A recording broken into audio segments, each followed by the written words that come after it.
Imagine this. The first snow of December is drifting down over Maple Hollow. It's perfect, it's silent, beautiful. But when the kids run outside, something is just fundamentally wrong. This perfect blanket of snow is, well, it's just plain white. Utterly devoid of shimmer. Exactly. Utterly, irrevocably devoid of it. It's a genuine crisis of brilliance. We received some really fascinating source material this week. It's this highly detailed procedural document that outlines an investigation into this very phenomenon. And it's called The Case of the Stolen Winter Sparkle. That's the one. And right away you realize this is not just a weather anomaly. This is something much bigger. A profound breach of, well, the established laws of winter physics. Right. And the stakes are set almost immediately. If the snow doesn't have that twinkle, the source material actually warns that winter risks fading entirely into, and I'm quoting here, gray slush. So it's the loss of the season's entire character. It's joy. Which is why it calls for a specialized intervention. And the investigation isn't led by some local official. It's led by the legendary Snowflake Detective Club. And its lead investigator is, well, he's perfect for the job. He really is. Detective Drift. A living, breathing snowflake who comes complete with this ridiculously tiny detective hat and, get this, a magnifying glass that's actually carved out of ice. And that detail alone, it just tells you that you need to set aside your, conventional scientific methodologies here. Totally. This deep dive means we have to understand their specific, very unique problem-solving framework. It definitely signals that the investigation needs an operative approach that's rooted in the emotional and, I guess, metaphorical laws of this specific environment. We are tracking something much more intangible than just water vapor. Okay, so let's unpack that. The initial anomaly and how they mobilize the agents. It's the children, Mia, Max, and Harper, who spot the problem first. Yeah. And Mia in particular, she just delivers the core truth of the whole situation. She says, snowflakes are supposed to glitter. And that assertion is so crucial because it establishes the baseline, the normative state of the system. The observation wasn't just that the snow is a little dim. No. The source is very precise. No shimmer, no sparkle, no twinkle at all. A complete deficit. A complete deficit. And that immediately elevates the situation to a systemic failure. So the call to action has to be immediate. Detective Drift steps up with this wonderfully dramatic declaration.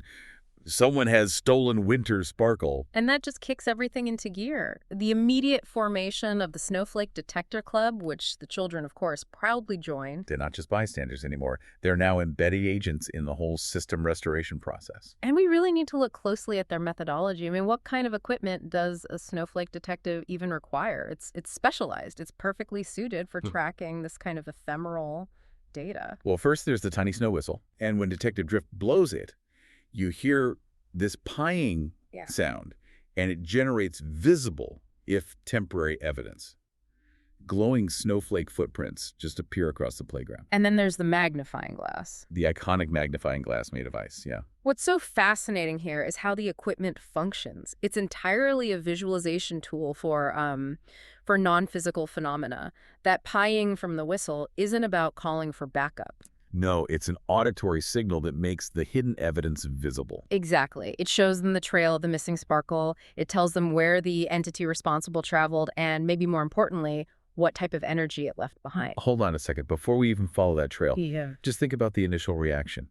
A regular investigator would be looking for disturbed snow, maybe dropped items. Right, physical evidence. But these detectives immediately start tracking light and sound.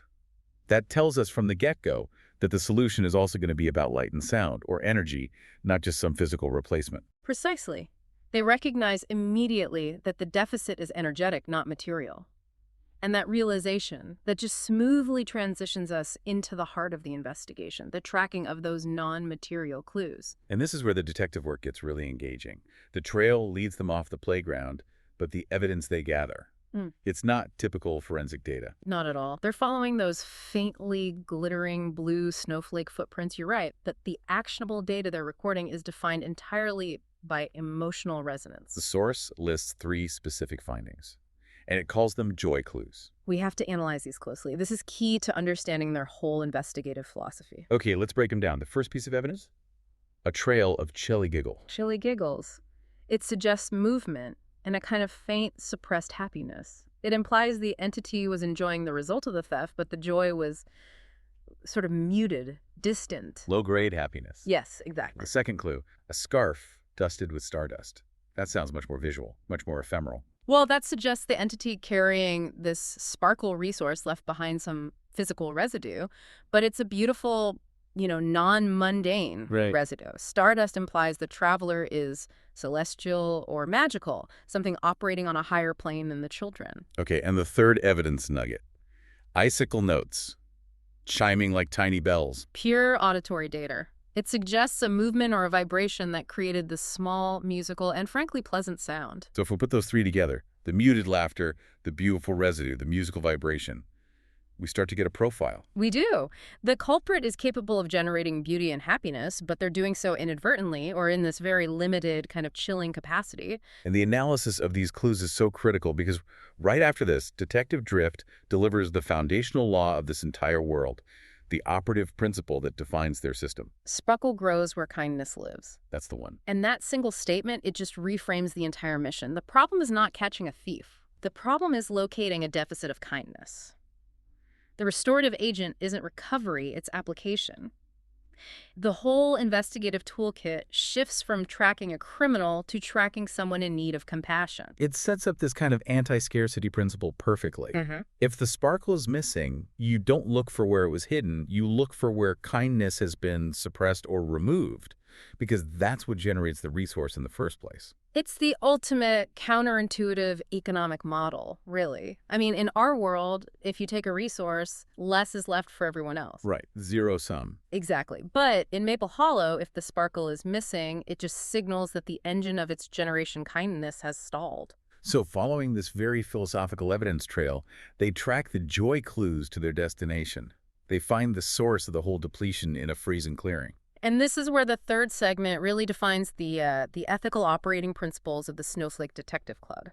They find not a villain, but a sad, shivering cloud hovering close to the ground. And it's producing only these dull, dim snowflakes. The cloud's confession is just. It's heartbreaking, and it's so crucial to understanding the motive. The cloud tells them, I didn't mean to. I just felt lonely, so I tried to keep the sparkle with me. The crime, therefore, is instantly reframed. It's not malice, it's an emotional deficit. The cloud was hoarding a vital resource out of just overwhelming isolation and loneliness.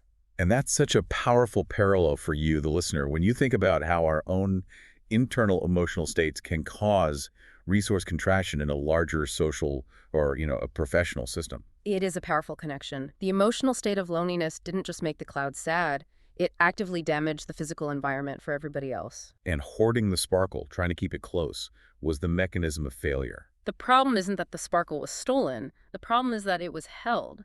And because the operational principle demands kindness, the resolution strategy just can't be punishment or, forced return. It has to be empathy in action. So the children don't read the cloud its rights.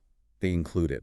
They build a tiny snow stage, they dance, they tell jokes, they invite the cloud to join the festivities. They're actively applying the restorative agent. Shared joy and radical inclusion. The intervention is the inverse of the cloud's problem. Loneliness caused the scarcity, so community is the cure. They're literally injecting emotional energy right into the source of the deficit. And it's Mia, the initial observer, remember, who drives home the philosophical reversal. She delivers the critical finding that directly counters the cloud's failed attempt at self-solace. She says, Sparkle doesn't disappear when it's shared, it grows. that is the moment, the breakthrough. It's the official declaration of the anti-scarcity principle in action. The resource isn't finite, it's non-rivalrous, and it's expansive. It operates on an exponential scale driven entirely by generosity. The more you use it, the more you share your joy and kindness, the larger the available resource becomes for the entire system. It's the opposite of a zero-sum game, which makes it a truly joyful economy. Loneliness caused the contraction and the dimming. Shared joy leads to this dramatic, system-wide expansion. And the outcome is immediate. It's a dramatic physical transformation. The cloud progresses from just chuckling to full-on, uninhibited laughing. Which results in this physical burst of restored energy. The source describes it as immediately bursting into glowing flurries of shimmering snow. The sparkle is just instantly restored. It pours back into the sky like silver glitter. And winter, we are told, finally smiled. The equilibrium is returned. Not through force, but through emotional labor and inclusion. So if we synthesize this entire framework, this narrative is a highly effective model for outlining a successful problem-solving process that is driven entirely by emotional intelligence. It completely bypassed the symptom, the lack of sparkle, and targeted the root emotional cause of the resource depletion, which was loneliness and hoarding. Which brings us to the core takeaways for you, the learner. What are the enduring lessons from the Snowflake Detective Club's procedural documents? Well, the key lessons extracted from this operational model, they really focus on the value proposition of empathy. The children learn two vital skills: how to problem solve under conditions defined by emotional data and critically radical empathy. And the core lesson, the operational summary, if you will, is that sharing joy and kindness is the engine for systemic brilliance. Kindness and joy are explicitly defined as the true sparkle. And sharing them is what makes the entire world shine brighter. They aren't just byproducts, they're the primary input. This is reinforced so beautifully in the epilogue. The kids are awarded these shimmering snowflake badges, and they become official club members. It's the tangible reward for their successful action. But then we get that phenomenal, almost philosophical detail. The badges melted by lunchtime. That melting is absolutely central to the narrative's structure. It tells us that the physical artifact of the achievement, the tangible membership card, was always meant to be temporary. It was meant to dissolve. Wait, let's just spend a moment on the weight of that detail. Most narratives would emphasize the permanence of the trophy, the reward. Here, that permanence is deliberately denied. So if the reward melts, what was the real achievement? The knowledge. The source notes that even though the badges melted, the result of their learning persisted. Every snowflake after that seemed to wink at them knowingly. So the internal transformation, the learned empathy, the mastery of the anti-scarcity principle, the knowledge of how to restore system function, that remained long after the physical symbol disappeared. It's a profound realization. They learned that the most valuable resource they had wasn't the sparkle they returned or even the badge they earned, but the capability they developed. They can now apply kindness to fix problems. It completely validates the underlying philosophy. The cloud failed because it valued what it could hold on to, the sparkle. Right. The children succeeded because they valued what they could share, kindness and joy. The melting badge just reinforces that the ultimate success lies in internal change, not external validation. So, what does this all mean for us? We've seen a clear cause and effect loop. The absence of sparkle is directly tied to loneliness and a failed hoarding strategy. Resource contraction follows emotional isolation. And the restoration is achieved entirely through shared joy, inclusion, and the application of empathy. It proves that kindness is the ultimate resource multiplier. This narrative provides a model that really transcends the idea of simple resource management. It defines social dynamics as the driver of system health. It tells you that if your project or your team or your community is feeling a bit dim, you need to look for where the emotional light source has been suppressed or held captive. This raises a pretty important question for you, the learner, that builds directly on the fate of those melting badges. If the temporary reward signals ongoing recognition, what tangible or intangible knowledge are you holding onto out of a fear of loneliness or scarcity? What is it that, if you released it, would actually cause the whole system around you to shine brighter?